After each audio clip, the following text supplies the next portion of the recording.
ल है साथीहरू, आज चाहिँ सिक्दैछौँ हामीले तपाईँको क्याननको मेसिनमा प्रिन्ट क्लियर आएन, जस्तो कि नुजल चाहिँ छक्क क्लियर आएन भने के गर्ने भनेर चाहिँ सिकौँ है त।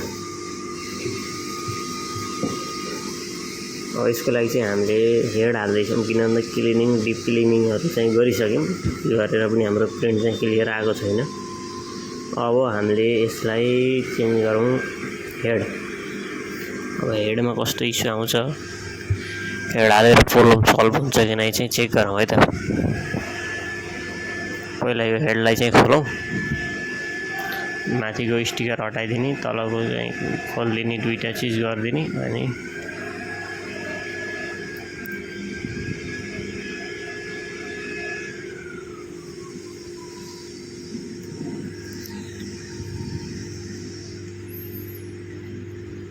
मेसिनको लिभरलाई अफ गरिदिएपछि हेड चाहिँ आफ्नो ठाउँमा आएर बस्छ।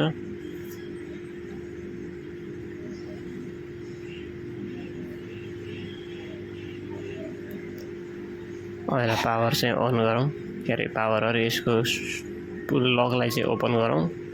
ओपन गरेपछि पुरानो हेडलाई निकालेर हामीले चाहिँ नयाँ हेड चाहिँ इन्स्टल गरेपछि कभर लगाइदिने, माथिको दुईवटा लक बन्द गर्ने, अनि इङ्क ट्याङ्कको लकलाई पनि हामीले ओपन गर्न सकिन्छ। फेरि क्लोज भएकोलाई ओपन गर्न सकिन्छ। लिभरलाई खोलिदिने है।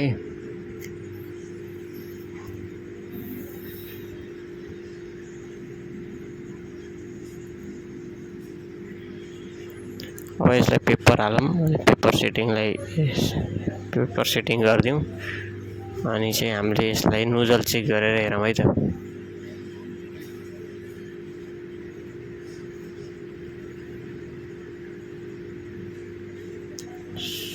सुरुमा मेन्टेनेन्स बटन,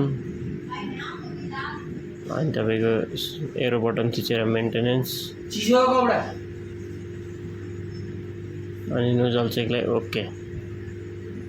2 मिनट जति टाइम लाग्छ है त।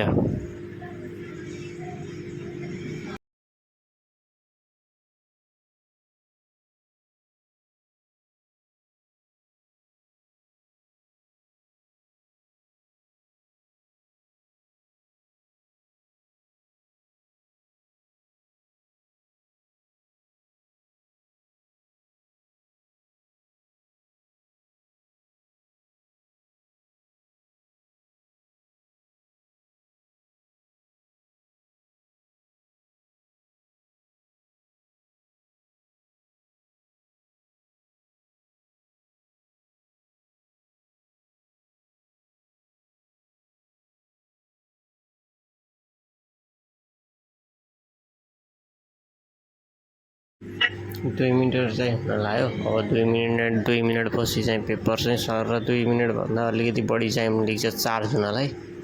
त्यतिमा चाहिँ हाम्रो नुजल चाहिँ प्रिन्ट हुन लाग्यो। अब चाहिँ ल हेर्नुहोस्, तपाईँको प्रिन्ट चाहिँ छक्क आयो पहिलाभन्दा। ल पहिलाको हेरौँ है त, पहिलाको कस्तो छ। ल पहिलाको भन्दा अहिलेको चाहिँ एकदम क्लियर, निट एन्ड क्लिन आयो। अब यति गरेपछि हामीले कस्टमरलाई दिन सकिन्छ है त। केही जानकारी चाहियो भने सम्पर्क गर्नुहोला।